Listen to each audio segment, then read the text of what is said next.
Hello friends, welcome to খেল দুনিয়া।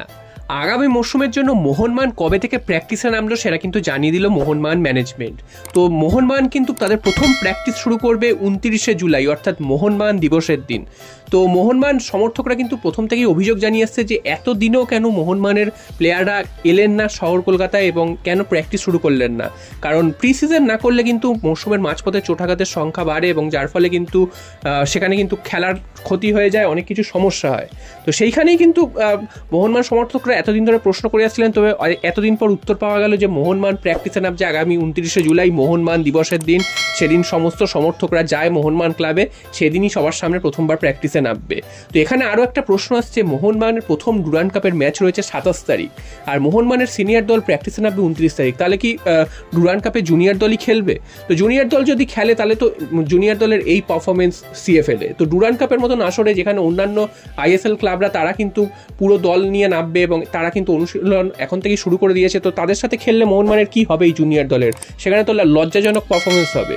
তো এই নিয়ে কিন্তু কোনো ভ্রুক্ষেপ নেই মোহনবাগান ম্যানেজমেন্টের। বিদেশিরা কবে আসবে তা এখনও জানা যায়নি, যদিও আনোয়ার আলীকে 19 তারিখ কিন্তু কল করেছিল। তো এখন জানা যাচ্ছে যে মোহনবাগানের প্র্যাকটিস শুরু হবে 29 তারিখ।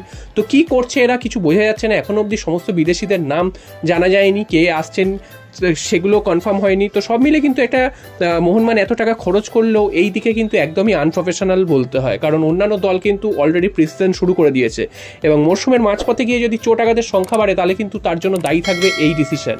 তো তোমাদের কি মনে হয়, মোহনবাগানের কি আরও আগে থেকে প্র্যাকটিস শুরু করা উচিত ছিল না? এতদিনে কি মোহনবাগানের মাঠে নেমে পড়া উচিত ছিল না? তো তোমরা অবশ্যই সেটা কমেন্ট বক্সে জানিও। এরপর চলে আসি আরও একটা খবর, সেটা হচ্ছে মোহনবাগানের ট্রান্সফার নিউজ নিয়ে। সেটা হচ্ছে মোহনবাগান কিন্তু এবার গ্রেগ স্টুয়ার্টের দিকে নজর দিয়েছে। গ্রেগ স্টুয়ার্ট যিনি কিনা ভারতবর্ষে খেলে গেছেন এর আগে বিভিন্ন ক্লাবে এবং খুবই ভালো একজন বিদেশি, তোমরা জানো, এবং লাস্ট কিন্তু মুম্বাই সিটি এফসির হয়ে খেলেছিলেন এবং সেখান থেকে তিনি কিন্তু চলে যান স্কটল্যান্ডের ক্লাবে।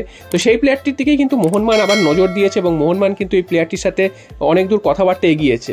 তো কথাবার্তা কতটা এগিয়েছে বা তিনি কতটা আসতে রাজি হবেন সেটা কিন্তু সময় বলবে, এবং মোহনবাগানের সাথে যে তার লিঙ্ক আপটা হয়েছে সেটা কিন্তু তোমাদের আমি জানিয়ে দিলাম।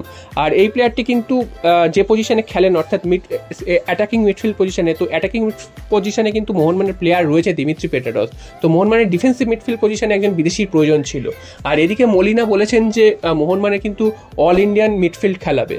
তো সেক্ষেত্রে দেখা গেলে কিন্তু জিকসন সিংয়ের আসার সম্ভাবনা রয়েছে মোহনবাগানের ডিফেন্সিভ মিডফিল্ড পজিশনটা সামলানোর জন্য। তাহলে এই গ্রেগ স্টুয়ার্ট তাকে কি অ্যাটাকিং মিডফিল্ড পজিশনে নিয়ে আসবে? তো কি করবে সেটা কিন্তু মলিনাই জানে, তবে এই প্লেয়ারটির সাথে কথাবার্তা চলছে এবং মোহনবাগানের এরকম একজন প্লেয়ারের দরকারও ছিল যেটা জনি কাউকো রোলটা প্লে করতো।